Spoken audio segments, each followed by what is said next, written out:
पूर्ण परमात्मा ने नमः। जब जब भूल पड़े, इस पत्र में सार ज्ञान की एक झलक है सेवा में। पूज्य गुरुदेव स्वामी रामदेवानंद जी महाराज जी को दंडवत प्रणाम। गुरु जी के श्री चरणों में कोटि कोटि नमन। परमेश्वर कबीर जी के हीरे मोती लालो व सर्व संगत को दास का शुभ आशीर्वाद। आप सभी की अटूट श्रद्धा गुरुदेव के चरणों में सदा बनी रहे। आप भक्ति दान सेवा करके आजीवन मर्यादा का पालन करते हुए इस महाकष्टदायक यानी दुखालय दुखों के घर काल ब्रह्म यानी ज्योति निरंजन के लोक से निकलकर अपने पिता के घर सतलोक में चले जाओ। आपको एक पत्र भेज रहा हूं। यह गुरुदेव स्वामी रामदेवानंद जी के लगाए बाग के पेड़ पौधों में लगे कीड़ों से रक्षा करेगा। यह स्प्रे का काम करेगा। काल के दूतों से बचाव के लिए रक्षा कवच बनेगा। इसको पढ़कर भी जो काल के भेजे दूतों से किनारा नहीं करेगा वह परमेश्वर कबीर जी का हंस नहीं है, वह काल की फर्द में चढ़ा है। संत गरीबदास जी ने सब ओर से स्पष्ट कर रखा है। कहा है कि गरीब सटदल दोनों दिन का दिल में दोष ना धार। सतगुरु का कोई एक है काल का भरा संसार। अर्थात जो मार्गदर्शक गुरु पद पर परमेश्वर का भेजा संत है उसे सांत्वना देते हुए कहा है कि जो परमेश्वर कबीर जी की शरण नहीं आते या आकर फिर काल के दूतों के खेमे में चले जाते हैं उस कारण से महादुखी ना हो, उनके प्रति दोष दिल में ना मान कि इतना समझाने के बाद नरक में जा रहे हैं। जो 60 दल यानी जो 6 पंथ हैं उस समय तक अन्य पंथ नहीं चले थे। गिरी पुरी नाथ वैष्णव आदि आदि तथा दोनों धर्मों हिंदू तथा मुसलमान के व्यक्तियों को काल ब्रह्म ने जकड़ रखा है। ये सब काल की फर्द में चढ़े हैं। सतगुरु का तो कोई कोई हंस यानी भगत तथा भगतमती है, वह दृढ़ रहेगा। सर्व संगत के लिए यह पत्र संजीवनी से कम नहीं है। इसको महीने में या जब इच्छा हो अवश्य सुनते या पढ़ते रहना है। इसको नित्य पाठ की बजाय मासिक पाठ समझकर जब इच्छा हो अवश्य पढ़ना या सुनना है। यह रोग प्रतिरोधक जड़ी यानी काल के प्रभाव को रोकने का काम करेगी। अपनी भक्ति क्रियाओं पर दृढ़ विश्वास बनेगा। विश्वास के बिना भक्ति सफल नहीं होती। आशा करता हूं जो काल के दूतों के जाल में फंसे हैं वे भी पुनः विचार करेंगे, अपने निज घर की सुध लेंगे, जीवन की रक्षा करेंगे और अन्य सुरक्षित रहेंगे। हे मानव शरीर प्राप्त प्राणियों, आपको अनमोल अवसर मिला है अपना कल्याण करवाने का। सब सद्ग्रंथ तथा सब पहुंचे हुए संत यानी परमात्मा प्राप्त संत तथा स्वयं परमेश्वर कबीर जी बताते हैं, जो उनकी अमर वाणी में अंकित हैं कि मानो स्त्री पुरुष का जन्म दुर्लभ है, यह बार बार नहीं मिलता। जैसे प्रमाण मिलता है कागभूषण का, उसने यही बताया है कि मैंने अनेकों मानव जन्म बिना भक्ति के व्यर्थ किए। कुछ परिस्थिति ऐसी बनी जिस कारण से एक गुरु बनाया जो भगवान शिव का उपासक था। मेरे से भयंकर गलती हुई, मैंने अपने गुरु का खड़ा होकर सम्मान नहीं किया, जिस कारण से मेरे को भगवान शिव ने आकाशवाणी द्वारा श्राप दिया कि तूने अपने गुरु का अपमान किया है, मेरे लोक में आने योग्य तू नहीं है, तेरे को 1 लाख वर्ष तक नरक में डाला जाएगा। ये आकाशवाणी गुरु जी ने भी सुनी। गुरु जी को पता नहीं था कि इसने ऐसी गलती की है। तब गुरु जी ने कहा कि भक्त परमात्मा शिव जी से क्षमा याचना कर। कागभूषण को साथ लिया। गुरु जी ने भगवान शिव से आंखों में पानी भरकर याचना की कि हे भगवान, बालक है, गलती हो गई, क्षमा करो। ऐसी प्रार्थना कई घंटों की। तब शिव ने कहा कि नरक में इसे जाना पड़ेगा, 1 लाख वर्ष तक इसको नरक में रहना भी पड़ेगा। परंतु इसके गुरु की प्रार्थना स्वीकार कर ली है। मैं अपने दिए श्राप को वापस नहीं ले सकता। मेरे आदेश से इसको यमदूत कोई कष्ट नहीं देंगे। ऐसा ही हुआ। 1,00,000 वर्ष नरक में रहकर उसे मानव जन्म मिला, क्योंकि उसको उसके गुरु ने दिल से नहीं उतारा था। कारण यह था कि कागभूषण ने गुरु से तथा प्रभु शिव से अपनी गलती की क्षमा याचना कर ली थी। कबीर जी ने कहा है कि कबीर हरि के रूठते गुरु की शरण जाए, कह कबीर गुरु रूठते हरि नहीं होत सहाय। यानी यदि राम रुष्ट हो जाए तो पूर्ण गुरु के पास जाए, वह सत साधना करवाकर कष्ट दूर करवा देता है। यदि गुरु रुष्ट हो गया तो परमात्मा सहायक नहीं होगा। कागभूषण को उस मानव जन्म में भी भक्ति की तड़प थी। वह लोमस ऋषि के सत्संग में गया, अपने अज्ञान से ऋषि के प्रवचनों में त्रुटि बताने लगा, समझाने से भी नहीं समझा। तब ऋषि ने कहा कि तेरी चांडाल जैसी दुर्बुद्धि है, तू चांडाल के घर जन्म लेगा। कागभूषण को अपनी गलती का एहसास हुआ कि मेरे पास मेरे तर्क का कोई शास्त्रोक्त प्रमाण नहीं था। मैंने ऋषि से विवाद नहीं करना चाहिए था। ऋषि के चरणों में गिरकर अपनी गलती की क्षमा याचना की। ऋषि द्वारा दिए श्राप को सुनकर क्रोध नहीं किया। मायूस होकर कहा कि ऋषिवर क्षमा करो। ऋषि ने कहा कि श्राप वापस नहीं हो सकता। फिर कागभूषण ने कहा कि हे देव, इतनी दया करो कि चांडाल बनकर भी मेरी भक्ति में आस्था कम न हो। तब ऋषि जी को उसे गिड़गिड़ाता देखकर दया आ गई और आशीर्वाद दे दिया कि तेरी भक्ति में लगन कम नहीं होगी। तब उसका जन्म कागभूषण रूप में हुआ। मुख काग यानी कौवे का, से शरीर देवता जैसा हल्के तेज का। उस कागभूषण वाले जन्म में उसे कबीर परमेश्वर जी सतगुरु रूप में जोगजीत नाम से मिले।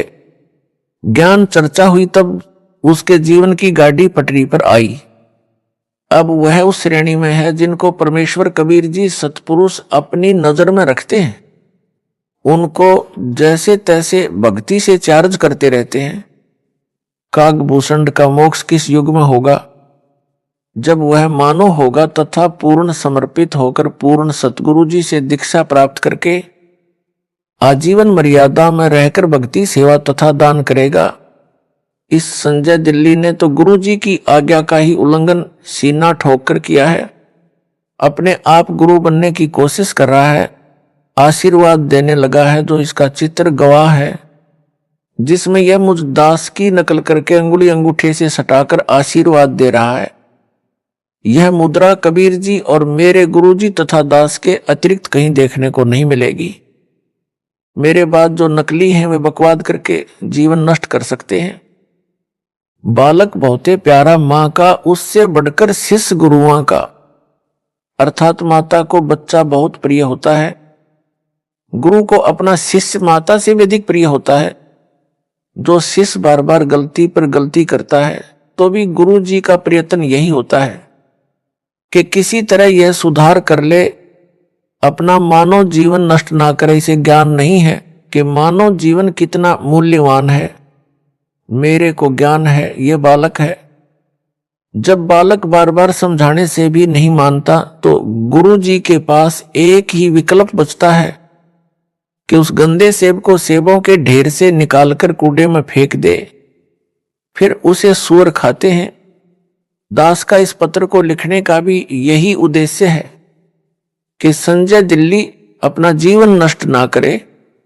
अब भी गलती की क्षमा याचना करके नाम शुद्ध करवाकर अपने मानव जीवन को धन्य बनाए, नरक में ना जाए। दास गुरु है, गुरु का कर्तव्य बनता है कि शिष्य को हर संभव कोशिश करके नरक जाने से बचाए। यदि किसी का बेटा बेटी बालक चला जा रहा है, सामने गहरा गड्ढा है, माता पिता की दृष्टि पड़ जाए तो वे दौड़कर उसे बचाने की भरसक कोशिश करते हैं। बच्चा माता पिता को अपनी ओर आता देखकर विचार करता है कि ये मेरे को खेलने से रोकने के लिए मुझे पकड़ने को आ रहे हैं। वह और तेज चल पड़ता है। माता पिता के प्रयत्न के पश्चात भी गड्ढे में गिरकर जीवन से हाथ धो बैठता है। माता पिता के पास रोने पीटने के अतिरिक्त कुछ शेष नहीं रहता। दास बार बार पत्र लिखकर संजय दिल्ली व पवन जयपुर को पकड़ने की कोशिश कर रहा है, परंतु ये दोनों नरक वाले गड्ढे की ओर दौड़ रहे हैं। संजय को तो गुरु बनने की हवस लगी है। जो माँ बाप का कार्य है मानव समाज के साथ विश्वासघात है, गुरु जी के साथ विश्वासघात है। अब इसको मान बढ़ाई का रोग लग गया है। यह काल का दृढ़ जाल है। कबीर जी ने कहा है कि कबीर राज तजना सहज है, सहज त्रिया का नेह। मान बढ़ाई ईर्ष्या दुर्लभ तजना, ये अर्थात मनुष्य राज तथा पत्नी का मोह त्याग सकता है, परंतु मान बढ़ाई शिष्यों से चंवर करवाना, चरणों पर फूल चढ़वाना, गले में माला डलवाना तथा दंडवत करवाना, संत रूप में नकली शोभा पाना तथा ईर्ष्या मेरे विश्वास पात्र भक्तों व मेरे से ईर्ष्या करना आदि छोड़ना इसके लिए अब कठिन है। यदि यह सब छोड़कर अपना कल्याण करवा लेगा तो सचमुच महान है, विद्वान है। यदि क्षमा याचना नहीं करता है तो वास्तव में शैतान है। भोले भगत जो संजय दिल्ली से भ्रमित हैं, उनको भी इसी प्रकार विचार करना चाहिए जैसे उन भक्तों ने किया है जो इसके जाल से निकले हैं और वापस आकर नाम शुद्ध करवाकर अपना मानव जीवन नष्ट होने से बचा लिया है। दास ने पता करवाया कि जो भगत लौटे हैं उनसे पूछो कि कैसे समझ आई कि वह झूठा उपाखंडी है। उन्होंने बताया कि संजय दिल्ली कहता था कि मैं गुरु जी का सम्मान करता हूं। वो तो सही है, परंतु उनका भाई तथा कमेटी वाले गुरु जी से धोखा कर रहे हैं। जो दान का पैसा आता है उसे धर्म पर नहीं लगाते, अपनी जेब में भर रहे हैं। गुरु जी के लिए वकील नहीं कर रहे हैं। वे गुरु जी को बाहर नहीं आने देना चाहते। आप मेरा साथ दो, रुपए दो, मैं गुरु जी के लिए अच्छे वकील करूंगा, शीघ्र बाहर करवा दूंगा। हमने उस संजय को बहुत रुपए दिए, परंतु उसने कुछ नहीं किया। गुरुजी हिसार जेल में वह सत्संग करता था मेरठ में और कहता था कि जब तक गुरुजी को बाहर नहीं निकलवा दूंगा तब तक यहां मेरठ में हर सप्ताह सत्संग करता रहूंगा। उसकी ऐसी बातें अच्छी तो नहीं लगती थी, परंतु उसकी झूठ बहुत साफ सुथरी थी। हमारी बुद्धि पकड़ नहीं पा रही थी। जब गुरुजी का पत्र आया कि इसे पैसे ना दो, इसने 50 लाख रुपए भक्तों से वकील करने के नाम पर ठग लिए हैं तथा इसको यानी संजय को गुरुद्रोही घोषित कर दिया है। उसने यानी संजय ने कहा कि यह गुरु जी का पत्र नहीं है, उनके भाई ने झूठा पत्र उनके नाम से भेजा है। हमें पत्र में लिखी भाषा गुरु जी के भाई की नहीं लगी, क्योंकि हम आश्रम में जाते थे तो उनका भाई एक कमरे में बैठकर शंका का समाधान किया करता। हमने कई बार उनके पास बैठकर उनका ज्ञान सुना। ज्ञान वही गुरुजी वाला था, परंतु जो प्रवचन की भाषा गुरुजी की है तथा जो पुस्तकें गुरुजी ने लिखी है वह भाषा पत्र की भाषा से पूर्ण रूप से मिलती है, उनके भाई की भाषा से नहीं मिलती। संजय दिल्ली अब स्वयंभू गुरु बनकर आशीर्वाद देने लगा। यह बात हमें खटकी कि हमारा गुरु भाई हमारा गुरु कैसे हो सकता है। इसे नाम देने का अधिकार भी गुरुजी ने नहीं दे रखा। यह सच में ढोंगी व झूठा है। उसी दिन से इससे गलानी हो गई। हमारी किस्मत अच्छी थी कि हमने नाम शुद्ध करवाकर अपने को नरक जाने से बचा लिया। अन्य गुरु भाई तथा बहनों से भी निवेदन करते हैं कि इसके जाल से निकलो और अपने गुरु जी की शरण में दोबारा आ जाओ। इसे भी साथ ले आओ, इसको भी नरक जाने से बचाओ। स्वयंभू गुरु बनकर ये 100-200 का जीवन नष्ट करेगा, अपना तो कर ही रहा है। जिन्होंने संजय को आश्रम के लिए जमीन दी है उनसे निवेदन है कि इस जमीन को गुरुजी की आज्ञा लेकर नामदान केंद्र के लिए दे दे। पाप से बचे उन भक्तों ने यह भी बताया कि संजय ने गुरुजी की आवाज की प्रथम मंत्र की ऑडियो रिकॉर्ड करके रखी हुई है। जब कोरोना महामारी के कारण गुरुजी की आवाज से ऑनलाइन नाम दिया जाता था, तो संजय ने रिकॉर्ड कर ली। अब यह उस ऑडियो से नाम दिलाता है। इसका उत्तर यह है कि संजय दिल्ली को नाम देने तथा दिलाने का आदेश दास ने दे ही नहीं रखा, इसलिए इसके द्वारा दिलाई दीक्षा कोई काम नहीं करेगी। यह भूत भगाने को अपनी शक्ति का चमत्कार बताकर मूर्ख बना रहा है। इसका खंडन आगे विस्तार पूर्वक किया है। नाम मेरी आवाज से दिलाता है, तो यह तो उनका गुरु भाई हुआ, फिर यह आशीर्वाद उनको किस लिए देता है? गुरु भाई आशीर्वाद देता है तो उसका बेड़ा गर्क होता है। उसने उनका नाम भी खराब कर दिया और अपना भी, इसीलिए तो इसको अज्ञानी कहा है। यदि ज्ञान होता तो यह बकवास ही नहीं करता। परमात्मा की आत्माओं के साथ इतना बड़ा धोखा नहीं करता, उनकी मर्यादा भंग नहीं करवाता। यह नकली गुरु नहीं बनता। यह कहता है कि कमेटी वाले सारा दान आप रख लेते हैं, धर्म में नहीं लगाते। हे भगत जनों, यदि इस पापी की इस झूठ को सच्चा माने तो भी वे केवल धन हानि कर रहे हैं। धन तो परमात्मा और दे देगा, लेकिन यह संजय तो उनके मानव जीवन को ही नष्ट कर रहा है। गुरु से दूर करके काल के जाल में फंसा लिए, घर के छोड़ेगा ना घाट के। प्रमुख सेवादारों को उन भक्तों ने बताया जो संजय दिल्ली से भ्रमित हो गए थे और सच्चाई जानकर लौट आए हैं। नाम शुद्ध करवा लिया है। प्रमुख सेवादारों ने मुझ दास को बताया। वापस लौटे भक्तों द्वारा बताए गए कुछ पाखंड जो संजय दिल्ली करता है, वह भ्रम फैलाता है, उनका खंडन करता हूं, जो इस प्रकार है। संजय दिल्ली कहता है कि मेरे आश्रम में चाय नहीं बनेगी, आश्रम में दवाई नहीं रखी जाएगी, मेरे आशीर्वाद से वैसे ही रोग ठीक हो जाते हैं। उत्तर दास का, जिसको दूध पीने को मिले चाहे कितनी बार पिए, दही खाने को मिले, हलवा व खीर प्रतिदिन खाने को मिले, उसे चाय की क्या आवश्यकता है? यह भक्तों के दान किए रुपयों से मौज मस्ती कर रहा है।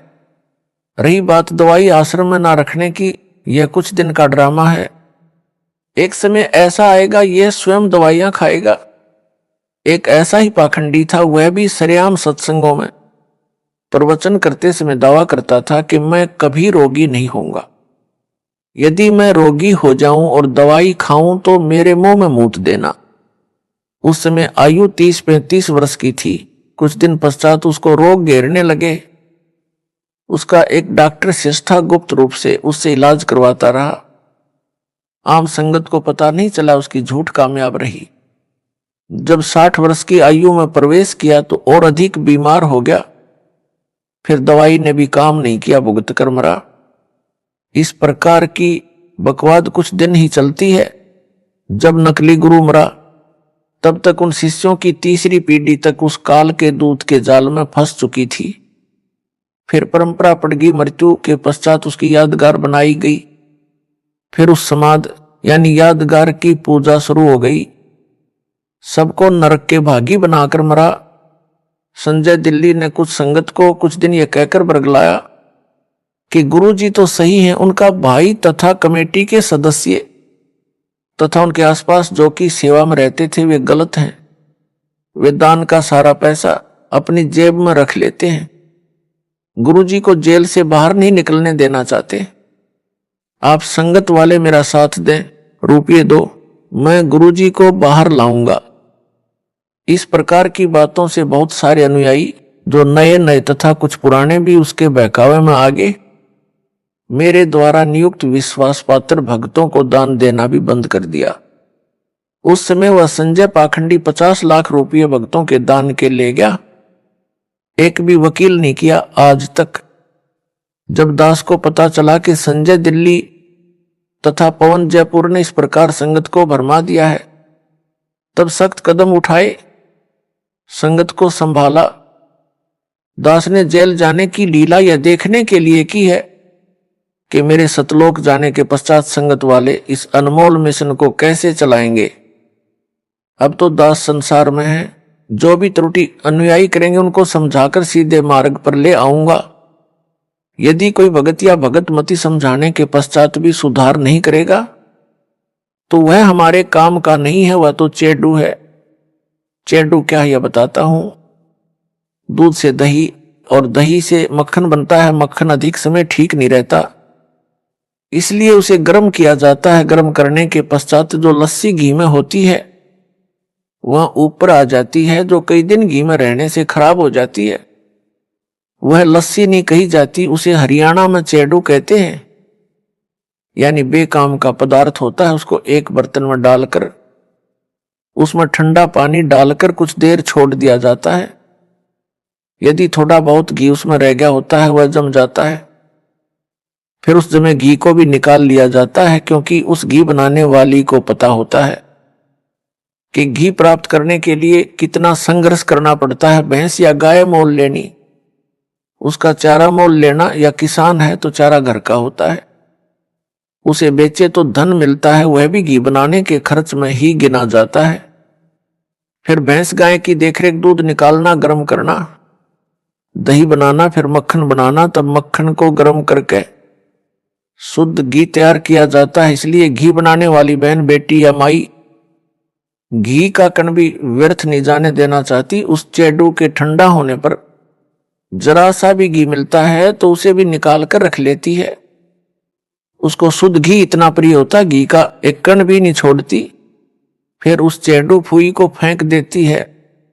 इसी प्रकार दास ने सन 1994 से 2014 तक तथा वर्तमान तक सत्संग की वीडियो यानी नूरी शरीर से ज्ञान समझाकर सत्संग पर सत्संग सुनाकर सर्व सदग्रंथों को वीडियो के माध्यम से सबको दिखाकर संगत रूपी मक्खन निकाला है। अब उस मक्खन को ताया गर्म किया है। इसमें जो चेडू होगा वो ऊपर आ जाएगा। वह चेडू तो ऊपर आ चुका है। दास का यह पत्र रूपी ठंडा पानी है। यदि कोई कण यानी अच्छी आत्मा उस चेडू में होगी उसे निकाल लूंगा, क्योंकि दास को शुद्ध घी यानी भगत आत्माएं जान से भी प्यारी हैं। उनके लिए भटक रहा हूं, दूसरी बार बिना दोष के जेल में हूं, परंतु आशा करता हूं कि एक दिन सत्य की जीत होगी। परमेश्वर कबीर जी से कुछ नहीं छिपा है। मुझे चाहे कितना कष्ट मिले, परमात्मा की आत्माएं काल के जाल से निकले, अपना कल्याण करवाकर अपने निज घर सतलोक में चली जाएं। दास आपको मासुखी देखना चाहता है, मुझे अपने कष्ट की कोई परवाह नहीं है, परंतु जो मन में बांस उपजा है इससे डर लग रहा है। गरीबदास जी ने कहा है कि संगत माही कुसंगत उपजा, जैसे वन में बांस। आप घिस घिस आग लगाया करें वनखंड का भी नाश, अर्थात जैसे वन में अन्य फलदार व कीमती लकड़ी वाले पेड़ों के साथ साथ बांस भी उग जाता है। तेज हवा चलने पर बांस एक दूसरे के साथ टकराते हैं, उस घर्षण से जंगल में आग लग जाती है, जिससे पूरे जंगल के फलदार पेड़ भी जलकर नष्ट हो जाते हैं। यह संजय साकट तथा पौन जयपुर वही कुसंगत उपजी है। कुछ संगत के भगत भी इनके साथ लगे थे। जब दास को पता चला कि संजय व पौन नाम के दो जालिम संगत में आग लगा रहे हैं, तब सब संगत को आदेश दिया कि इनका साथ छोड़ दो। जिन भक्तों को मैंने जिम्मेदारी दे रखी है उनकी बातें मानो। दान के सब पैसों का हिसाब दास के पास आता है, एक पैसा भी गलत प्रयोग नहीं हो रहा। कमेटी वालों ने सब हिसाब बनाकर संगत के पुराने भक्तों को दिखाया। इतना रुपया आज तक दान में मिला है, इतना वकीलों व भक्तों के घर सहायता तौर पर दिया गया है। संगत बहुत समझदार है, वह तुरंत मान गई और दास ने संजय दिल्ली तथा पवन जयपुर को गुरुद्रोही घोषित कर दिया। फिर तो सब संगत उनसे किनारा कर गई। कुछ भोले नए भगत थे, वे अभी तक इस जालिम संजय की बातों में फंसे हैं। उनको सतर्क करने के लिए यह पत्र भेजा है। आशा करता हूं कि बुद्धिमान भगत भगतमती इस पत्र को पढ़कर इसकी असलियत से परिचित होकर इससे दूर हो जाएंगे, नाम शुद्ध करवाकर अपना मानव जीवन धन्य बनाएंगे। संजय साकट दिल्ली के खेमे को छोड़कर आए भक्तों ने जो और जानकारी दी थी उसका खंडन आगे और करता हूं। संजय दिल्ली अपने को श्री सिख गुरु नानक देव जी की आत्मा बताता है, यह सफेद झूठ है। यदि वह श्री नानक जी वाली आत्मा है तो इससे सिद्ध हुआ कि श्री नानक जी का मोक्ष नहीं हुआ है। वह जन्म मरण के चक्कर में पड़ी है, जो वर्तमान में संजय रूप में जन्मी है। मोक्ष प्राप्त प्राणी वह है जो कभी लौटकर संसार में कभी जन्म न ले। श्री नानक जी को स्वयं सतपुरुष कबीर साहब कबीर देव बेई नदी पर स्नान के समय मिले थे, सतलोक लेकर गए थे, फिर पृथ्वी पर उसी शरीर में छोड़ा था कि कबीर धानक यानी जुलाहा सतपुरुष है, करतार यानी सबका सृजनहार यानी उत्पत्ति करता है। यदि श्री नानक जी परमात्मा से दीक्षा लेकर पार नहीं हुए तो क्या यह गुरुद्रोही बनकर पार हो जाएगा? कभी नहीं। संजय दिल्ली अपने को श्री नानक देव यानी सिख धर्म प्रवर्तक वाली आत्मा बताता है और इसको मूल ज्ञान गुप्त ज्ञान है। तो मेरे पास टिंडे लेने आया था, पहले ही अपना पंथ चला लेता। कोई झूठ बकना इसका मकसद है। भोले भक्तों को भ्रमित करके गुरु स्वयं ही बना है। प्रेत योनि में जाएगा। जो परमात्मा कबीर जी ने अध्यात्म ज्ञान श्री नानक जी को बताया था वह सिखों के गुरु ग्रंथ साहिब में अंकित है। वही ज्ञान दास बता रहा है। श्री नानक वाली आत्मा इससे भिन्न ज्ञान कौन सा बताएगी? इससे भिन्न जो भी ज्ञान है वह अज्ञान है। काल के दूत की पहचान। जिस समय जोगजीत रूप में आए परमेश्वर कबीर जी से काल ज्योति निरंजन ने विवाद किया था, तब काल ने कहा था कि आप एक सच्चा कबीर पंथ चलाओगे, उससे पहले मैं 12 पंथ चलाऊंगा, 12 अपने यानी काल दूत भेजूंगा जो सत्संग में तो तेरी वाणी यानी साखियों शब्दों चौपाइयों आदि बोलेंगे, परंतु उनका अर्थ गलत बनाकर सारी जनता को गुमराह करेंगे। उन 12 पंथों के पश्चात और अनेकों पंथ अपने दूत भेजकर चलाऊंगा, सब जीवों को भरमाऊंगा। उन काल के चलाए पंथों के गुरुजन वर्तमान तक कबीर जी की वाणियों का गलत अर्थ करके जनता को भ्रमित कर रहे हैं। संजय दिल्ली भी यही कर रहा है। सत्संग व वाणी तो मेरे सत्संगों की चलाता है, ऑडियो व वीडियो दोनों स्वरूप यानी फोटो भी मेरा वो कबीर परमेश्वर का रखता है, परंतु अपने अज्ञान से मेरे तत्व ज्ञान को अज्ञान बनाकर भ्रमित करता है। सफाई देता है कि यदि मैं काल का दूत होता, जैसा रामपाल ने मुझे काल का दूत बताया है, तो क्या मैं उनके सत्संग की वाणी सुनता या आश्रम में वाणी चलाता? संजय दिल्ली जिस प्रकार मेरे द्वारा बताए तत्व ज्ञान का अनर्थ करके बताता है, सामान्य भोला भगत भ्रमित हो जाता है। उदाहरण यह कहता है कि पेड़ की जड़ को रामपाल ने पूर्ण ब्रह्म बताया है। जड़ पूर्ण ब्रह्म नहीं हो सकती, उसे पोषक तत्व मिट्टी से मिलता है। पूर्ण ब्रह्म को किसी के सहारे की आवश्यकता नहीं है, जड़ को मिट्टी का सहारा लेना पड़ता है। इसका उत्तर जैसे विद्यालय में अध्यापक विद्यार्थियों को समझाते हैं कि दिन रात कैसे बनते हैं, उसके लिए एक तेल से जगने वाला दीपक एक मेज पर रखा जाता है तथा एक ग्लोब फुटबॉल के आकार का एक स्टैंड पर लटकाया जाता है। अध्यापक कहता है कि बच्चों, दीपक को सूर्य मानो, ग्लोब को पृथ्वी मानो। पृथ्वी घूमती है, तब जो भाग सूर्य के सामने आता जाता है वहां दिन होता है, जो भाग सूर्य के सामने नहीं होता वहां रात होती है। इस संजय जैसा मूर्ख विद्यार्थी तर्क दे कि दीपक सूरज नहीं हो सकता। दीपक को जगने के लिए तेल का सहारा लेना पड़ा, माचिस का सहारा लेना पड़ता है। सूर्य को किसी के सहारे की आवश्यकता नहीं। क्या वह विद्यार्थी बुद्धिमान हो सकता है? क्या वे उसके साथी जो उसके ऐसे तर्कों को सुनकर उसकी बातों तर्कों को सही मानते हैं वे बुद्धिमान हो सकते हैं? दोनों मूर्ख हैं। यह तो एक उदाहरण है। ऐसा तर्क देना ही मूर्खता का परिचय देता है।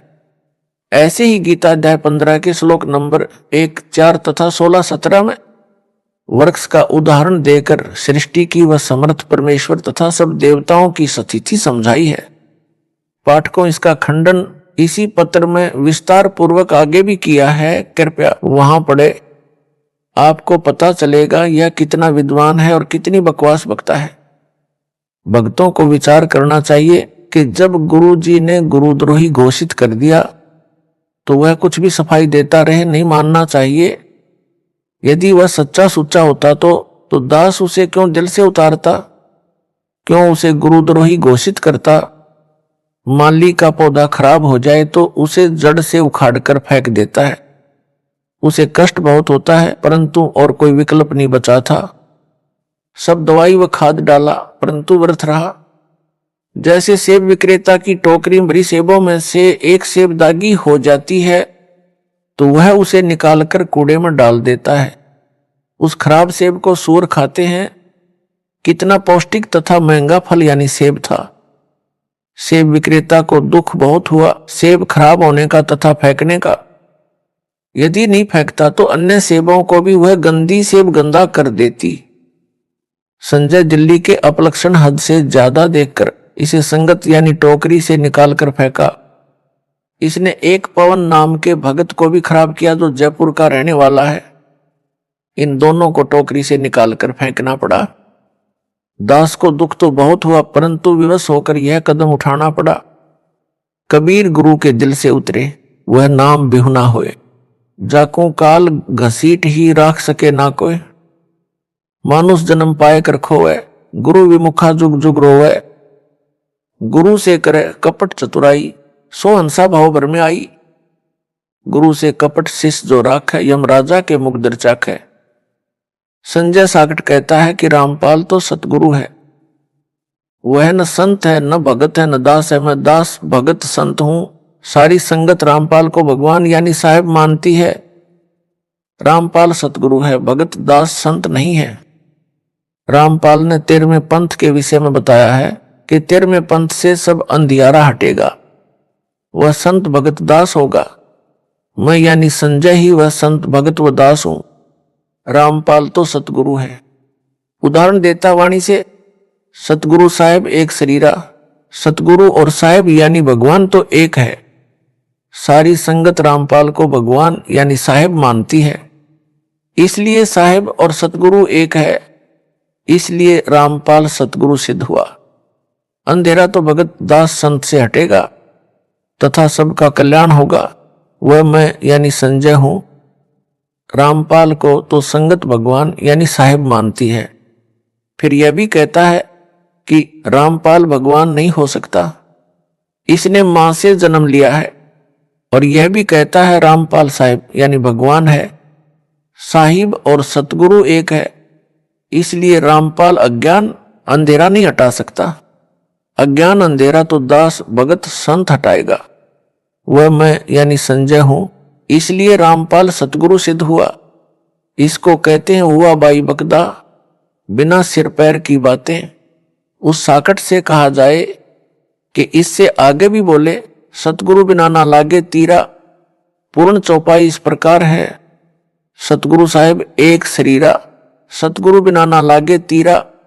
इसका अर्थ यह बनता है, सतगुरु व परमात्मा एक ही शक्ति होते हैं।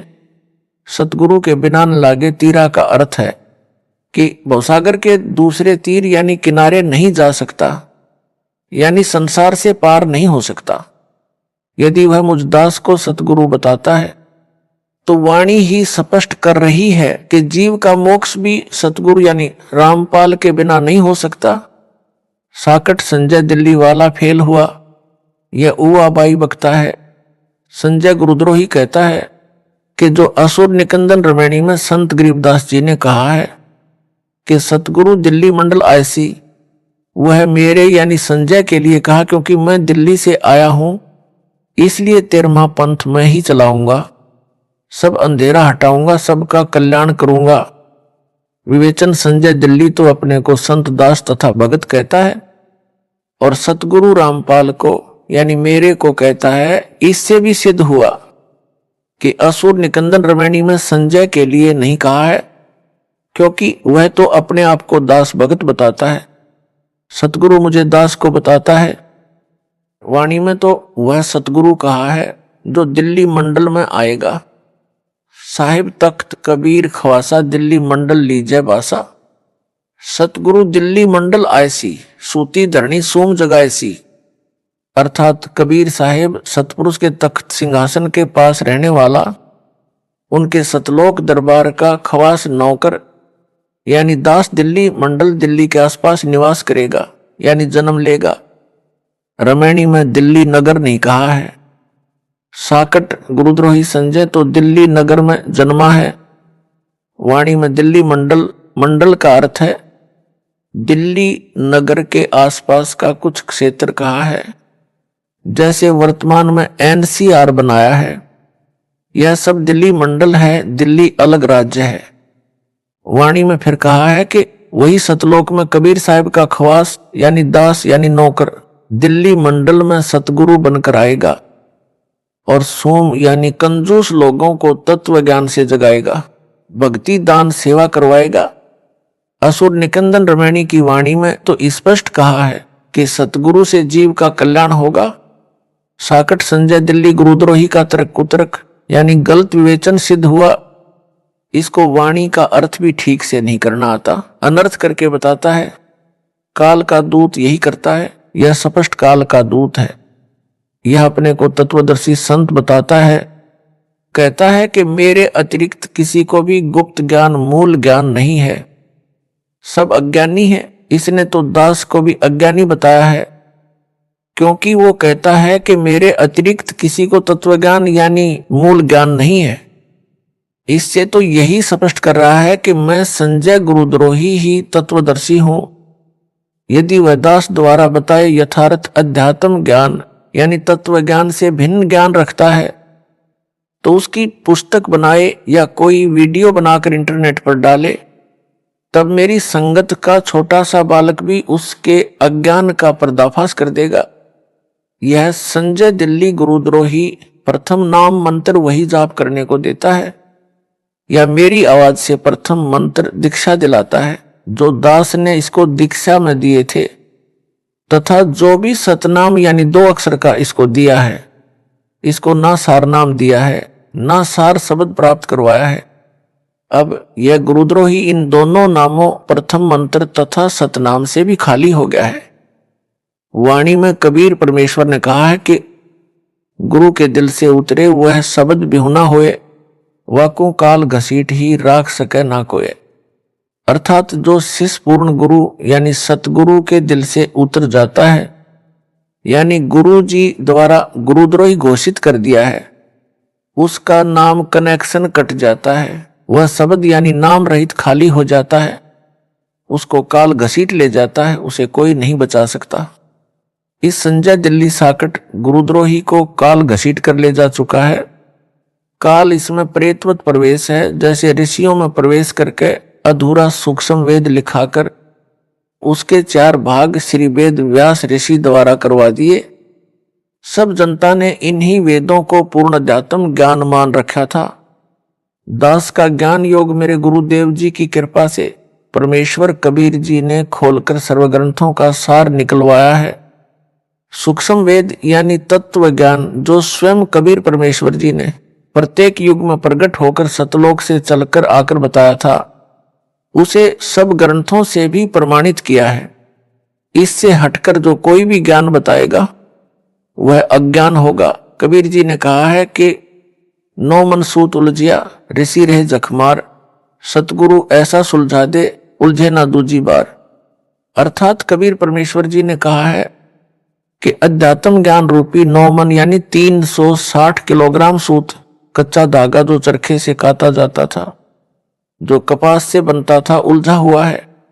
ऋषिजन भी इसे समझने सुलझाने की अत्यधिक कोशिश कर रहे हैं, परंतु सुलझा नहीं यानी स्पष्ट नहीं हुआ। संध्या आरती में भी यही कहा है कि सनक सनंदन नारद मुनिजन शेष पार नहीं पावे, शंकर ध्यान धरे निश्वासर अजहू ताही सुलझावे। अर्थात ऋषियों तथा शेषनाग को भी परमात्मा का पार नहीं पाया यानी यथार्थ रूप में नहीं समझ सके। शंकर भगवान कहलाने वाला भी दिन रात हठ योग करके ध्यान लगाकर परमात्मा को समझने तथा ज्ञान सुलझाने में अभी तक लगा है, कुछ भी सुलझ नहीं पाया है। सतगुरु ऐसा स्पष्ट कर देगा यानी सुलझा देगा, जो फिर उस युग में दोबारा किसी के उलझाने से यानी अज्ञान बनाने से नहीं उलझेगा। इस वाणी से यह भी स्पष्ट हुआ कि तत्व ज्ञान को सतगुरु ही प्रकट कर सकता है। संजय साकट दिल्ली तो अपने को संत दास भगत बताता है तथा सतगुरु मुझ दास को बताता है। इससे भी यह अपने अज्ञान के मकड़ जाल में स्वयं ही फंस गया, अर्थात झूठा सिद्ध हो गया है। यदि इस गुरुद्रोही की बात को सच्ची माने जो यह कह रहा है कि मैं संजय दिल्ली ही तत्व ज्ञान जानता हूं, मूल ज्ञान जानता हूं, तो नाम मेरे यानी दास वाले क्यों जपता है, क्यों अपने जाल में फंसाए भोले भक्तों को देता है? फिर तो नाम भी भिन्न होने चाहिए। यदि यह कहेगा कि नाम तो यही सही है, तो फिर इसके तत्व ज्ञान का क्या अचार डालना है? मोक्ष तो निज नामों से होना है, वे यह दास दीक्षा में दे रहा है। दास को मेरे गुरुदेव स्वामी रामदेवानंद जी से नामदान करने की आज्ञा मिली है, जो एक संत मत की परंपरा है। इसको गुरुद्रोही घोषित मेरे द्वारा कर रखा है। इससे ये नाम लेने से कोई लाभ नहीं होगा, यानी मोक्ष नहीं हो सकता। विशेष दास ने अपने पूज्य गुरुदेव जी के सानिध्य में अध्यात्म ज्ञान को बारीकी से समझ लिया था। गुरु मर्यादा में रहना मोक्ष का मूल मंत्र है, जिसका दास ने परमात्मा से डरकर पालन किया। गुरुपद दास को दिया जाएगा, यह तो स्वप्न में भी नहीं सोचा था, क्योंकि दास एक सामान्य भगत था, गृहस्थी बाल बच्चेदार था। हरियाणा सिंचाई विभाग में जेई यानी जूनियर इंजीनियर के पद पर नौकरी करता था। दास ने अपने छोटे भाई महेंद्र दास को यह ज्ञान बताया। एकदम नया तथा पहले वाले से बिल्कुल विपरीत होने के कारण पहले तो कोई रुचि नहीं दिखाई, परंतु बड़ा भाई होने के कारण ज्ञान सुनने से इनकार नहीं कर सका, मन मारकर सुनता रहा। फिर परमेश्वर कबीर जी की कृपा से, गुरुदेव जी के आशीर्वाद से दास का प्रयत्न सफल हुआ और मान गया। गुरु जी यानी स्वामी रामदेवानंद जी से दीक्षा उसे दिलाई। फिर तो उसने अपने अनेकों साथियों को भी ज्ञान समझाया, उनको गुरुदेव जी यानी स्वामी रामदेवानंद जी से नाम दिलाया। यह दास भी अपने संपर्क वालों को ज्ञान समझाकर गुरु जी से दीक्षा दिलाता था। ऐसा शुभ कर्म वर्षों चलता रहा। दास ने 17 फरवरी 1988 को पूज्य गुरुदेव जी से दीक्षा ली थी। सन 1994 तक सबको गुरुदेव जी से दीक्षा दिलाया करता। एक दिन नए भक्तों को नाम दिलाने के लिए गुरुजी के पास गया। भगत महेंद्र दास भी मेरे साथ थे। समागम चल रहा था। गुरुजी के आसपास बहुत सारे भगत बैठे थे। गुरुजी उनमें से किसी की फरियाद सुन रहे थे। हम सब भक्तों के पीछे बैठ गए। एक सेवादार के माध्यम से पहले की तरह नए भक्तों को नाम दिलाने का निवेदन किया। भगत की बात सुनकर गुरुदेव जी ने हमारी ओर कृपा दृष्टि की। हम सब ने दंडोत प्रणाम किया। उसी समय सैकड़ों भक्तों की उपस्थिति में दास को नाम देने का आदेश दिया। कहा कि आज के बाद तू नाम दिया करेगा। मेरे को पसीना छूट गया। विचार किया कि कोई गलती तो नहीं हो गई जिससे गुरुजी नाराज हो गए हो। कानों पर विश्वास नहीं हो रहा था। गुरुजी नाराज नजर नहीं आ रहे, मुस्कुरा रहे थे, इसलिए हिम्मत बनी रही। दीक्षा देने का आशीर्वाद देते समय कहा कि आज के बाद यह तुम्हारा गुरु होगा। उपस्थित भक्तों की ओर संकेत करके कहा। मेरी दशा देखकर समझ गए कि भगत घबरा गया है। बोले कि अपने को अकेला न समझना, मैं तेरे साथ रहूंगा। परमेश्वर कबीर जी के आदेश से यह आशीर्वाद तेरे को दिया है। तेरे बराबर विश्व में संत नहीं होगा। आशीर्वाद देकर हमें भेज दिया। सुबह माइक से आवाज लगी कि रामपाल रोहतक को स्वामी जी याद कर रहे हैं। हम सब तुरंत पहुंच गए। भगत महेंद्र दास भी साथ था, क्योंकि हम छुडानी गांव में ही भगत महेंद्र दास की ससुराल में रुके हुए थे। उस रात दास को नींद नहीं आई कि इतनी बड़ी जिम्मेदारी को कैसे निभा पाऊंगा। गुरुदेव तो जानी जान थे, उनको पता था कि भगत की हालत खराब हो गई है। जाते ही फिर कहा कि अपने को अकेला मत समझ, परम शक्ति तेरे साथ है, मैं भी तेरे साथ हूं। तेरे समान विश्व में संत नहीं होगा। और कहा कि इन सबको नाम दे जो नए भगत दीक्षार्थ आए थे। अपने सामने दीक्षा दिलाई। स्वामी जी ने सर्व संगत को बोल दिया कि आज के बाद मैं किसी का गुरु नहीं रहूंगा, रामपाल से दीक्षा ले लो। कारण यह था कि मेरे दादा गुरुजी ने उनको सारनाम देने का आदेश नहीं दे रखा था, क्योंकि प्रारंभ से परंपरा चली आई थी दास को ही सारनाम दिया जाना था, क्योंकि उत्तराधिकारी को ही सारनाम दिया जाता था। स्वामी जी ने मेरे अतिरिक्त किसी को सारनाम नहीं दिया था।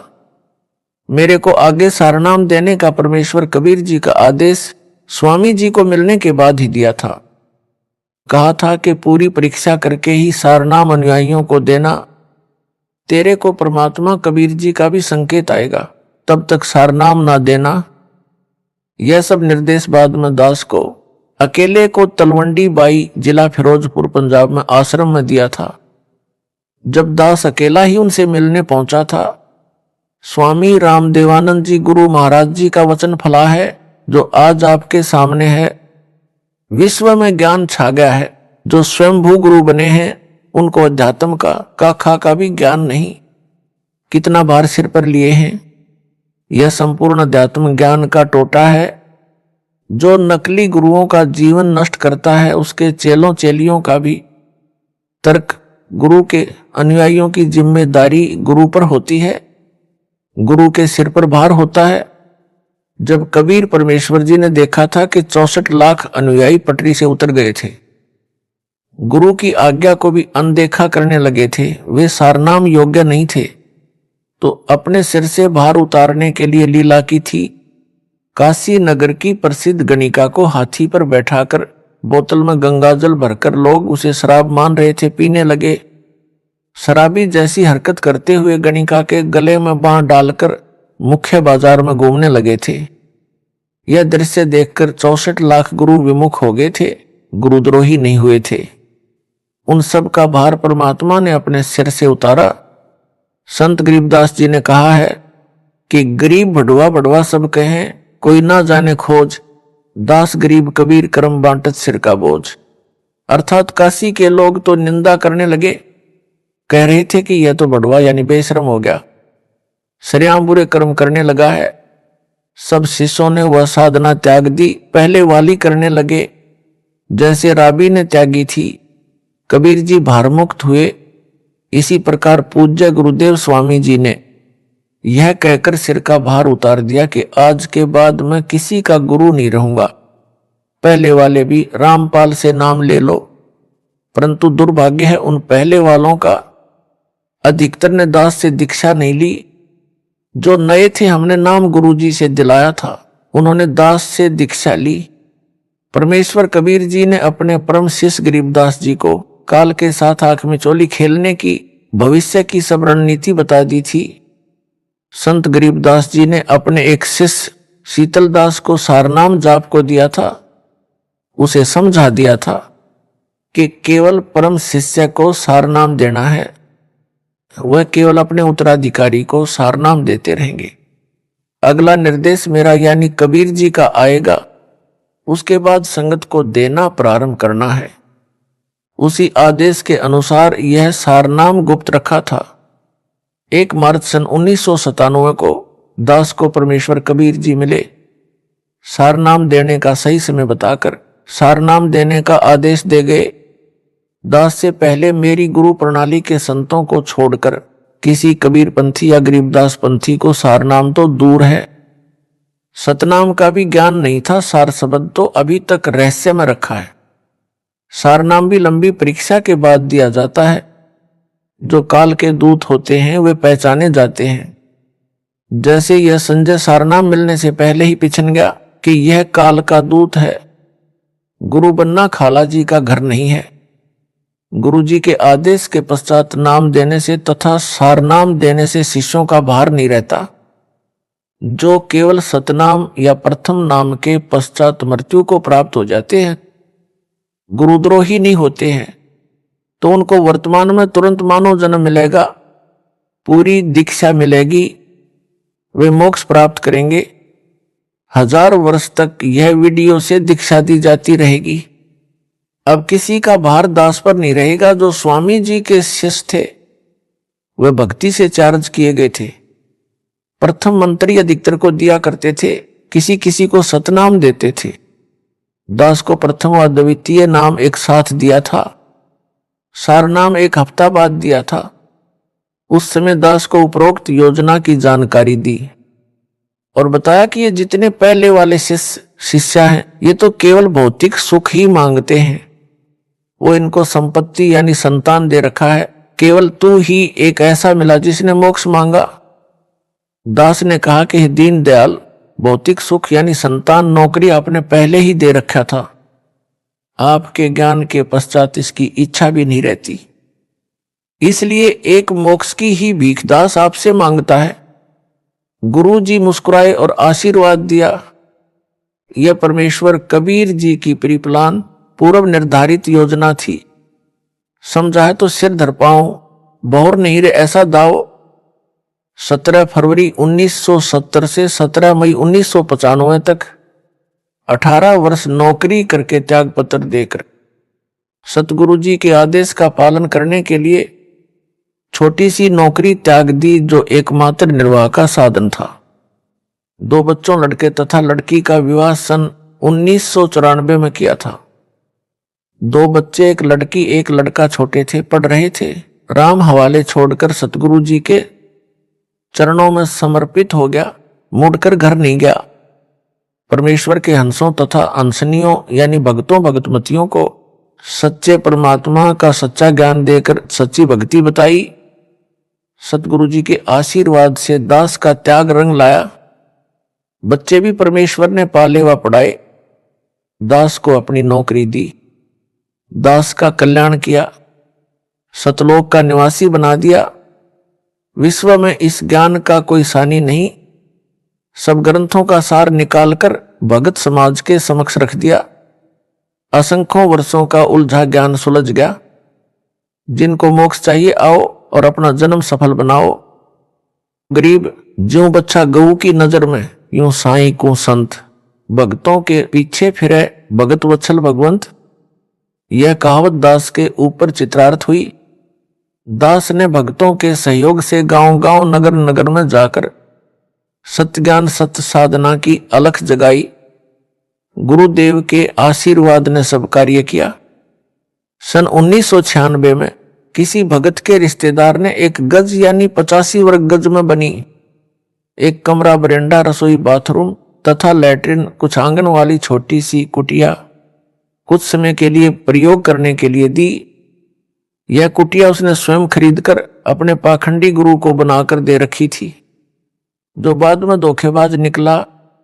जो मेरे पूज्य गुरु जी के पास रहता था, भगवान वेश भी ले रखा था, गुरु के साथ भी धोखा करके भागा था, गुरुद्रोही बना था। कुटिया दान करने वाला हमारा भगत नहीं था, उस पाखंडी का भगत था, जिस कारण से वह किसी बाबा पर विश्वास नहीं करता था। हमारे भगत के कहने पर वह कुटिया उधारी दी थी। जब भगत ने पूर्ण विश्वास दिलाया, तब परम पूज्य गुरुदेव स्वामी राम देवानंद जी के 3 आश्रम पंजाब राज्य में, खन्ना, मोगा तथा तलवंडी भाई की, तथा एक आश्रम नजफगढ़ दिल्ली में था, जहां पर दास को दीक्षा की भीख मिली थी। उस समय दास ने उनकी सेवा में एक भगत भेज रखा था। भगत ने बताया कि दादा गुरुजी ने अपने निजी सेवादारों को बुलाया और बोले कि मुझे हरियाणा ले चलो रामपाल के पास। आयु बहुत हो चुकी थी, लंबा सफर करना उचित ना था। भक्तों ने निवेदन किया कि आपका लंबे सफर में जाना उचित नहीं, परंतु एक नहीं सुनी। सन 1996 में 13 दिसंबर से 19 दिसंबर तक उसी जींद कुटिया के पास खाली प्लाटों में, जो किसी किसी के थे, निर्माण नहीं किया था, प्रथम खुला पाठ 7 दिन का किया जा रहा था। परमात्मा 12 दिसंबर 1996 को ही जींद कुटिया में आ गए। दास देखकर आश्चर्यचकित तथा बहुत खुश हुआ, दंडवत किया। भगत जन सेवा में लग गए। उस प्रथम अनुष्ठान को अपने सानिध्य में सफल करवाया। 7 दिन मौसम बसंत जैसा रहा। 20 दिसंबर 1996 को सर्दी व धुंध छा गई। स्वामी जी उस कुटी में 23 जनवरी 1997 तक रहे। 24 जनवरी को तलवंडी बाई पंजाब में गए 25 जनवरी को विश्राम किया। 26 जनवरी 1997 को बैठे बैठे सतलोक चले गए। सब आश्रमों की सुविधा त्याग कर अपने दास विदुर के पास आए। वहां जब देखा कि यथार्थ कबीर पंथ यानी 13वें पंथ की नींव दृढ़ हो चुकी है, सतलोक चले गए। जब उनका जींद कुटिया में डेरा था, दास उनकी आज्ञा लेकर गांव में सत्संग व पाठ करने गया था। सेवादारों को बताया था कि दास उस दिन आएगा, तब तक गुरुजी का ध्यान रखना। उस निश्चित दिन को दास कुछ लेट हो गया। कुटिया में केवल गुरुजी के स्नान आदि की व्यवस्था शुद्धता से की थी। शुद्धता का ध्यान रखते हुए दास जींद पहुंचकर किसी भगत के घर स्नान करने लगा, जिस कारण से देरी हुई। उस समय तक सेवादारों से 10 बार पूछा कि रामपाल आया है। उनको तान रखा था कि पता करो क्यों नहीं आया। उस समय मोबाइल को तो जानते भी नहीं थे, अन्य फोन भी गांव में नहीं थे। जब भक्तों को पता चला तो एक भगत आया और बोला, स्वामी जी ने 10 बार पूछ लिया कि कहाँ है, आज आने की कह गया था, क्या कारण हुआ। दास उसी समय भगत की मोटरसाइकिल लेकर तत्काल पहुंचा। कई भगत बैठे थे। दास ने दंडवत किया और चरण चंपी करने लगा। दास का सिर पकड़ा और ऊपर को किया। बोले, मैंने भगवान पा लिया, तेरा पाना दुर्लभ हो गया। दास चुप रहा। गुरुदेव की अंतरात्मा की आवाज थी। अगले दिन तलवंडी बाई वाले आश्रम में चले गए, वहां से सतलोक गमन किया। कबीर हरि के रूठते गुरु की शरण में जाए, कह कबीर गुरु रूठ गए तो हरि ना होत सहाय। कबीर जिन बातों से गुरु दुख पावे, उन बातों को दूर भावे।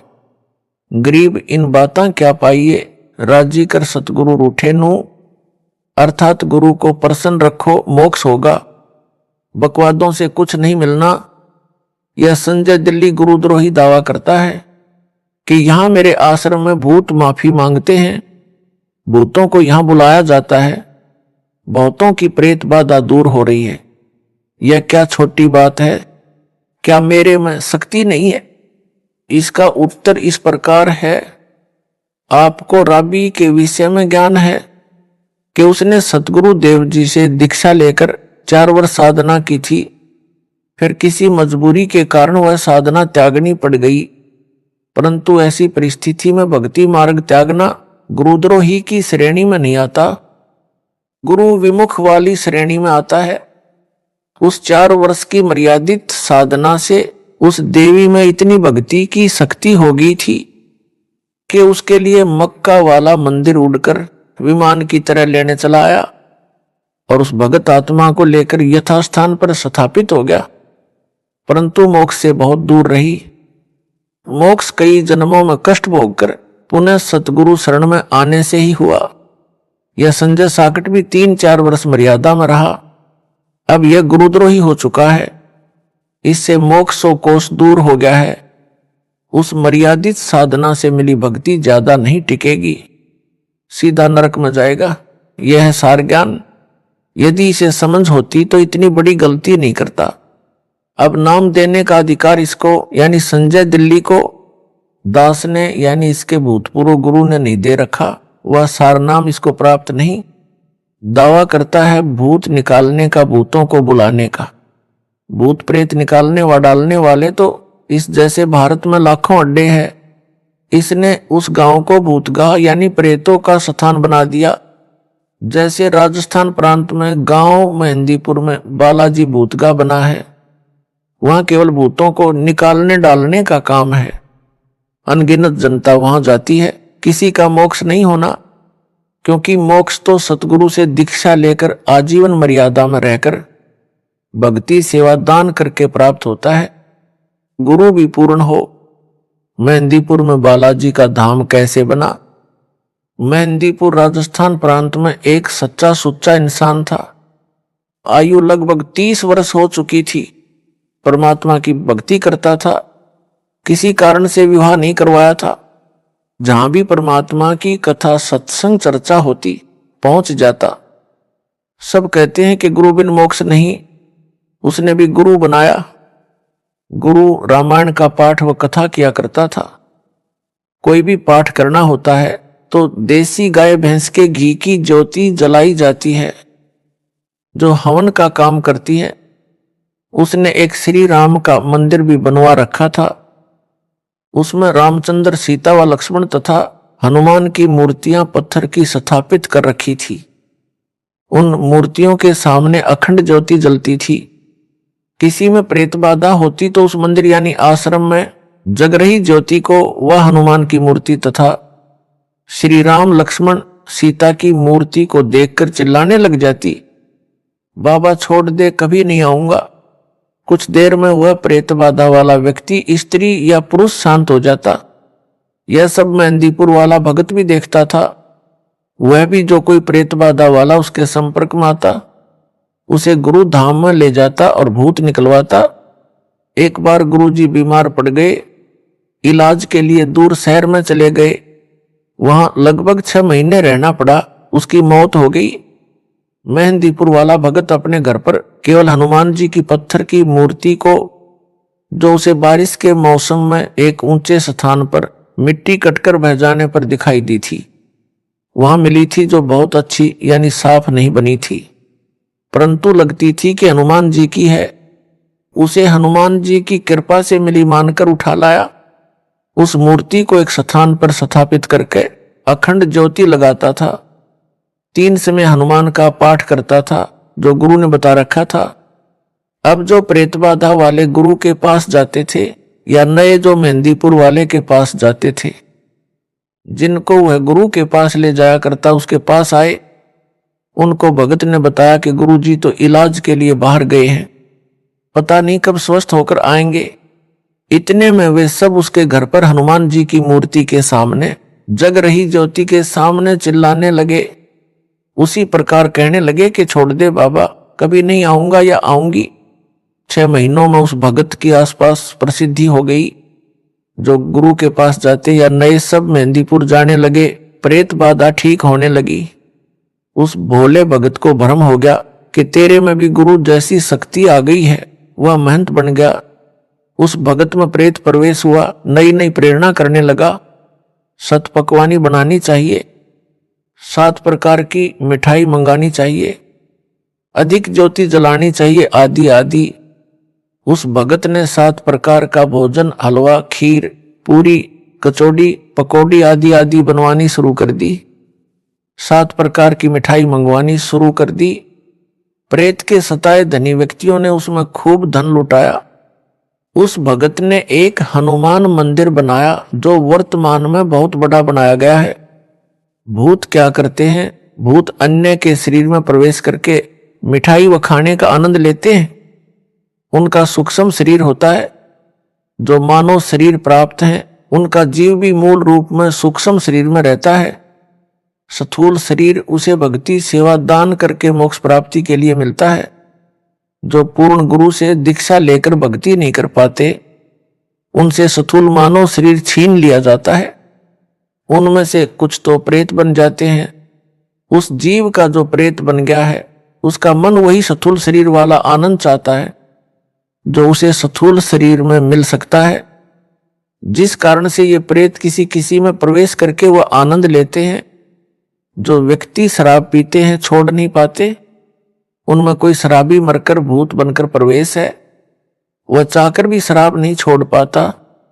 मेहंदीपुर में बालाजी के नाम से भगत ने मंदिर बनाया। मिठाई, मेवा, काजू, बादाम, किशमिश, मनुखा, दाख आदि का भोग लगाने लगा। यह प्रेत प्रेरणा से किया।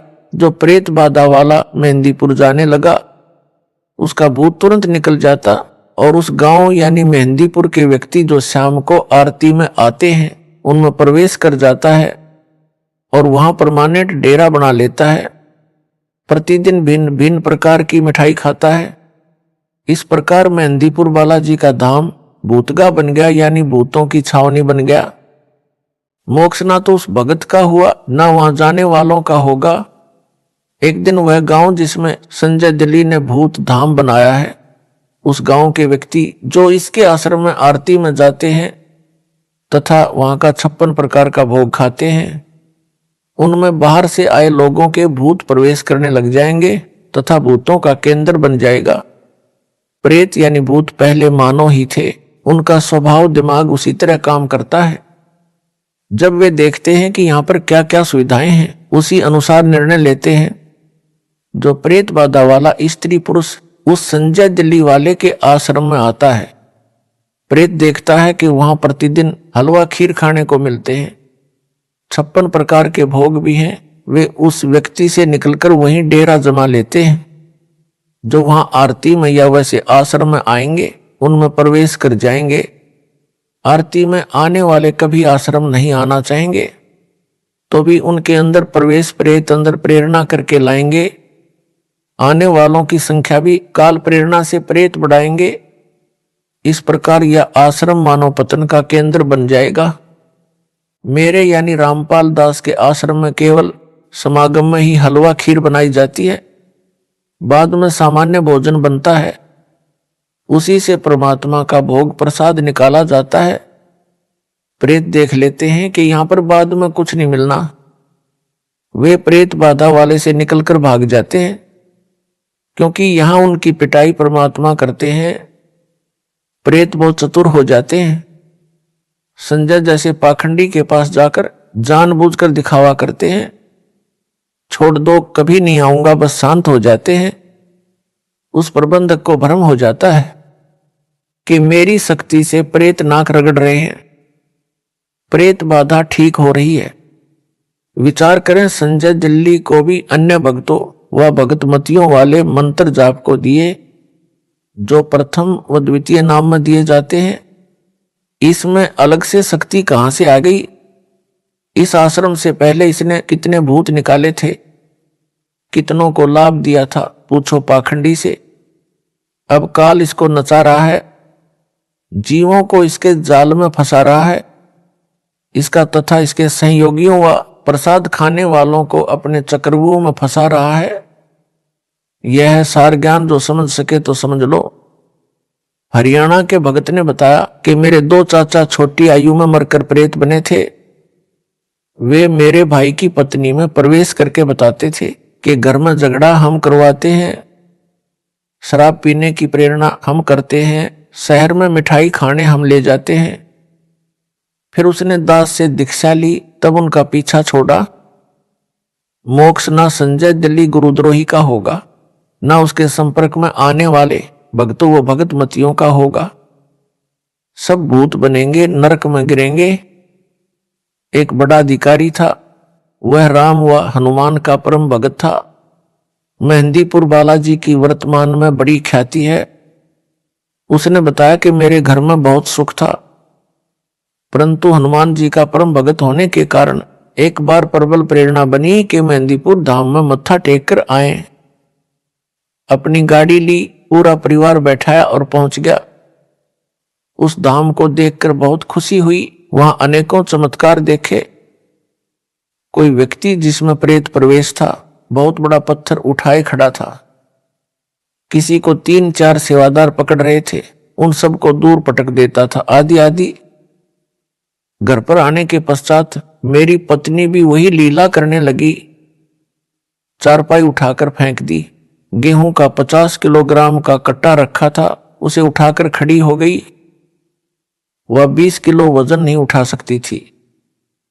अड़ोसी पड़ोसी बुलाए। एक ने बताया कि जो बालाजी जाता है उसमें हनुमान प्रवेश कर जाता है। एक बोला कि हनुमान नहीं, भूत प्रवेश कर जाता है। वह प्रवेश करके आ तो जाता है, परंतु यहां उसका मन नहीं लगता, जिस कारण से उत्पात मचाता है। किसी भूत निकालने वाले के पास ले जाना पड़ेगा। एक व्यक्ति हमारे को भूत निकालने वाले के पास ले गया। हमने सब कहानी बताई, उसने ज्योति जगाई। उसी समय मेरी पत्नी सिर घुमाने लगी। छोड़ दे बाबा, कभी नहीं आऊंगा, चिल्लाने लगी। शांत हो गई। वह बोला कि पक्का इलाज कर दिया, अब नहीं आएगा। हम घर आ गए। फिर उत्पात मचाने लगी। मैं अकेला ही अपनी पत्नी को लेकर उसी के पास गया। वहां जाकर भूत बोला कि मैं बालाजी का भगत हूं, तू क्या करेगा? भूत निकालने वाले की ओर संकेत कर रहा था। वह स्याना यानी भूत निकालने वाला बोला कि इसे मेहंदीपुर लेकर चलना होगा या वही निकलेगा। 2 दिन बाद उस स्याने को साथ लेकर मैं अपनी पत्नी को लेकर मेहंदीपुर गया। वहां जाते ही मेरी पत्नी सिर घुमाने लगी। कुछ देर में ठीक हो गई। मैं उस स्याने से बोला कि शीघ्र चलो। वह बोला कि कुछ रुपये चढ़ा दो, कुछ प्रसाद ले लो। मैंने जो उसने कहा वो किया और फुल स्पीड से गाड़ी चलाकर वहां से निकले। घर तक सब ठीक रहा। शाम को फिर वही लीला शुरू हुई। मेरी तो जान निकल गई कि यह क्या समस्या गले डाल ली मेहंदीपुर जाकर। उसके पश्चात जिसने जहां स्याना बताया गए 1-2 दिन ठीक ठाक रहता, फिर वही समस्या। कहीं कहीं हफ्ता ठीक निकल जाता। मेरी पत्नी में पहले 1 भूत था, फिर 3 आगे, उसमें 2 और प्रवेश वहीं से करके आगे। भूतों ने बताया कि उस गांव के जितने व्यक्ति उस मंदिर में प्रसाद लेने आते हैं सब में प्रेत प्रवेश है। हमारे को स्थान नहीं मिला, इसलिए इसमें प्रवेश करके आना पड़ा। आप पैसे वाले दिखाई देते थे।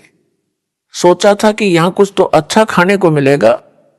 मेहंदीपुर में हाउसफुल है, एक एक में कई भूत प्रवेश हैं। एक दिन संत रामपाल जी का भगत मिला। उसने करौंथा आश्रम चलने को कहा। हमने मना कर दिया। पूछा क्या खर्च लगेगा। उसने कहा कि खर्चा कुछ नहीं लगेगा, परमात्मा की भक्ति करनी पड़ेगी, नाम लेना पड़ेगा। कई दिन तक वह हमारे घर आता रहा, तब हम माने। वह अपनी गाड़ी में बैठाकर करौंथा आश्रम में ले गया। वहां जाकर वह प्रेत बाधा समाप्त हुई।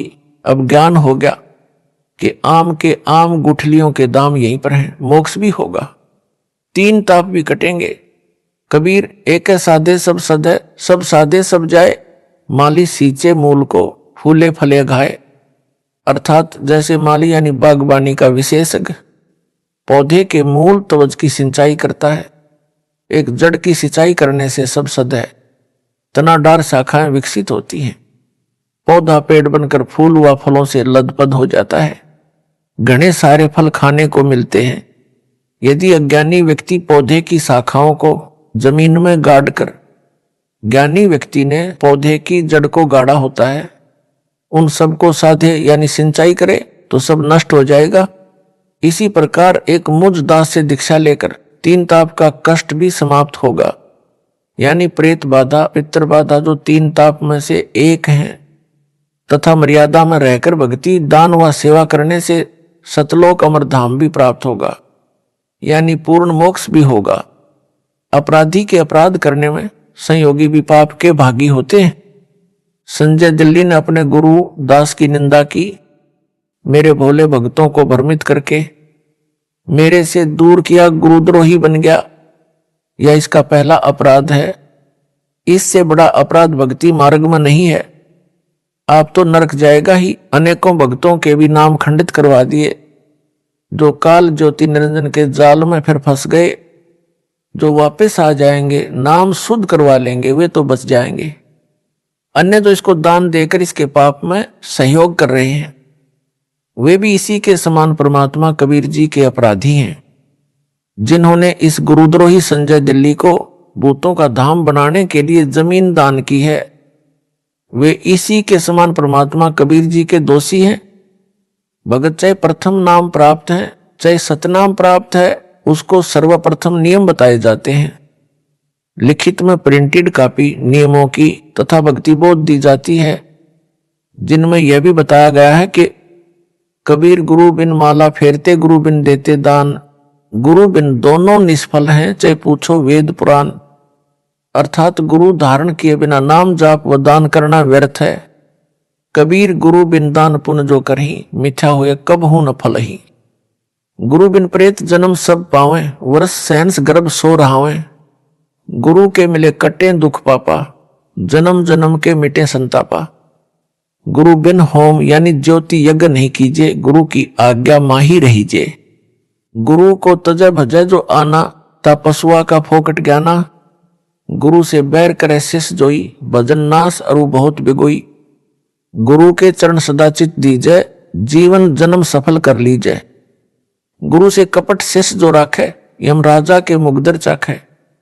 कबीर जानबूझ साची तजय करे झूठ से ने, ताकि संगत है प्रभु स्वपन में भी ना दे। संत गरीबदास जी की वाणी भी स्पष्ट करती है, गरीब गुरुद्रोही की पैड पर जय पग आवे वीर, 84 निश्चय पढ़े सतगुरु कहें कबीर। उपरोक्त वाणियों का अनुवाद स्पष्ट है कि पूर्ण गुरु जी को दान न करके अन्य को दान करता है वह व्यर्थ है। परंतु गुरु जी ने जिस शिष्य को दान इकट्ठा करने को कहा, यानी कोई ज्योति के रूप में, कोई पाठ के रूप में दान करते हैं तो उनके नाम लिखे जाते हैं तथा रुपये भी लिखने वाला अपने पास रख लेता है, बाद में गुरु जी को पूरा हिसाब देता है। इस प्रकार का दान गुरु को किया ही दान माना जाता है। इस वाणी में इस प्रकार के दान को व्यर्थ नहीं बताया है। जो गुरुद्रोही घोषित है उसको किया दान तथा अन्य किसी बाबा साधु को किया दान व्यर्थ कहा है, वह कभी नहीं फलेगा। जो गुरु धारण नहीं करते या गुरु से विमुख हो जाते हैं, गुरुद्रोही हो जाते हैं, वे सब प्रेत का जन्म प्राप्त करते हैं। संजय गिल्ली गुरुद्रोही घोषित है। जो इसके सहयोगी हैं वे गुरु विमुखी माने जाएंगे, वे भी प्रेत जन्म प्राप्त करेंगे। तो उस गांव में जिसमें संजय दिल्ली साकट ने पाखंड फैला रखा है, जो उसके आश्रम में आरती करके प्रसाद लेते हैं, वे भी प्रेत जन्म प्राप्त करेंगे। यह परमात्मा कबीर जी का बताया तथा बनाया विधान है जो अटल है। प्रेत की आयु लंबी होती है, हजारों वर्षों तक प्रेत बना रहता है। किसी औरत के गर्भ में प्रवेश रहना पड़ता है। प्रेत का स्त्री से जन्म नहीं होता, परंतु गर्भ में कष्ट बहुत होता है। उस गर्भ के कष्ट को वह पाप आत्मा झेलता है। एक माई जींद जिले हरियाणा की बताती थी कि मेरे पेट में बच्चा है, घूमता महसूस होता है, डॉक्टर से जांच भी करवा ली, कुछ नहीं मिला। उस माई की आयु लगभग 62 वर्ष थी। प्रेत को इस प्रकार के महाकष्ट भी झेलने पड़ते हैं। प्रेत योनि महाकष्टदायक होती है। यदि पूर्ण गुरु मिल जाए और शिष्य या शिष्या आजीवन मर्यादा पालन करते हुए भक्ति सेवा दान करे, तो इस प्रकार की सत्य साधना से इस प्रकार के युगों युगों के दुख यानी संकट व संताप महादुख समाप्त हो जाएंगे। गुरु जी से ही होम ज्योति यज्ञ करवाना लाभदायक है। गुरु जी की बजाय अन्य से ज्योति यानी हवन व अन्य धर्म यज्ञ, ध्यान यज्ञ, प्रणाम यज्ञ व ज्ञान यज्ञ आदि करवाना व्यर्थ है। गुरु जी के आदेश का पालन शिष्य व शिष्या को करना चाहिए। गुरु को तजय यानी छोड़कर अन्य में आस्था रखे यानी बजाय उस पशु जैसे शिष्य को फोकट ज्ञान है, उसे कुछ भी ज्ञान नहीं है, वह तो डांगर है। जो शिष्य शिष्या गुरु जी के साथ शत्रुता यानी दुश्मनी करता या करती है, जैसे संजय दिल्ली कर रहा है, उसकी भक्ति नष्ट हो जाती है तथा अन्य बहुत अत्यधिक हानि होती है। भगत व भगत मती को चाहिए कि गुरु जी के चरणों में सदा समर्पित रहे। जैसे पतिव्रता अपने पति के अतिरिक्त किसी अन्य पुरुष में पति वाला भाव कभी नहीं देखती, चाहे कोई देवता क्यों न हो, मानो तो दूर की कौड़ी है। इस प्रकार जिन भक्तों भगत मतियों ने दास को तजकर संजय दिल्ली गुरुद्रोही में आस्था बना ली है, वे पथ भ्रष्ट हो चुके हैं। उनको पुनः विचार करना होगा। अपने गुरु जी के चरणों में चित्त फिर से रखकर अपना जीवन यानी मानव जन्म सफल करना होगा। इसी में उन सबकी भलाई है। सत साहिब।